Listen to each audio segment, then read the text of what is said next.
Prime Minister Justin Trudeau is standing by some of the most contentious and divisive decisions he has made over the course of the COVID pandemic. The Prime Minister sat down this week before he headed off to Rwanda for a wide-ranging interview with our national affairs editor and the host of the House, Chris Hall. Topics like vaccine mandates, topics like the invocation of the Emergencies Act for the first time. On the House, the full interview airs tomorrow on CBC Radio 1, but today we're going to talk about parts of it because Chris Hall is with us, our national affairs editor. Good morning. It's great to see you, Chris. Oh, thank you for having me on, Heather. So let's begin with this vaccine mandates as it ties in with the blockade and with ultimately bringing in the Emergencies Act. What did he tell you on that, Chris? Yeah, we had a really long conversation within the interview around that period, January and February, where we had the protests here, the blockades, both at border crossings, but also the occupation of downtown Ottawa for 3 weeks. It really snarled normal business here and made life very uncomfortable for people who live here. And I asked him, as part of that, whether some of the things he had said prior to the arrival of people in that protest, calling them sort of, people with unacceptable views and a small fringe minority, had played a role in that, and whether he made a mistake by being so strongly worded in his comments about them. And here's what he said.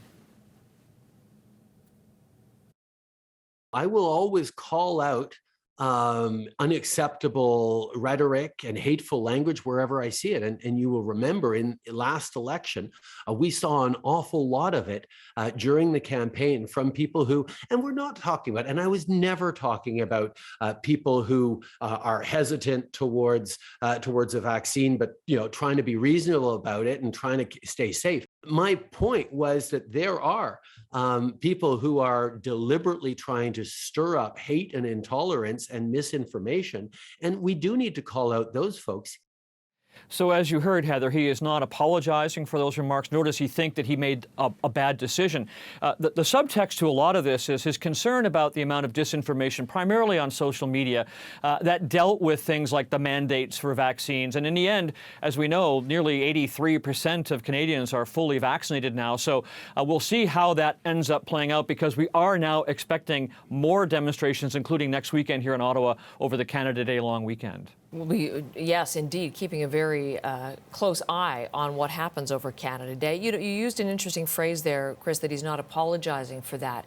In your online piece, when you talk about the interview and report on the interview itself, you talk about how you've seen a bit of a shift in Justin Trudeau's approach, becoming more like his father, Pierre Elliott Trudeau, in terms of not apologizing for his actions or his decisions or his tone. Can you address that a little bit more based on what you've perceived in him and of late? Yeah, I remember during the campaign, he initially said he had some empathy. Not maybe that's too strong a word, but he was certainly understood, he said, why people were upset about vaccine mandates. Because remember, people were being told they couldn't go to work or that they couldn't travel on things like trains and airplanes. So he tried, I think, at first to be more accommodating towards their views. And now it's clear he's more like his father in the sense that there's no public regrets being expressed, no second thoughts. And personally, watching him over the last 7 years, he's more like his father in the sense that he is prepared not to shrink away from challenges, including this whole question about whether the vaccine mandates was the correct thing to do, or the people who continue to believe that they are prepared to come and block traffic and whatever else they intend to do over the course of the next several demonstrations starting next weekend. He is not going to back away from that. He's willing to take that on. And I think that's really an interesting evolution of how he has become a leader now, much more certain about his views and much more willing to combat those who disagree with them.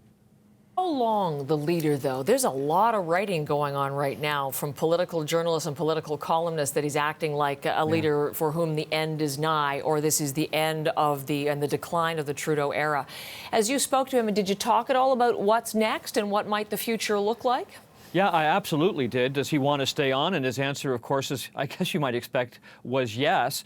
He says there's still a lot of work that he wants to do. But what I really began to ask him about was whether it's time now for a woman to lead the Liberal Party. Because, as you know, he's made a real point of equality in terms of the appointments that he's made to courts, to agencies.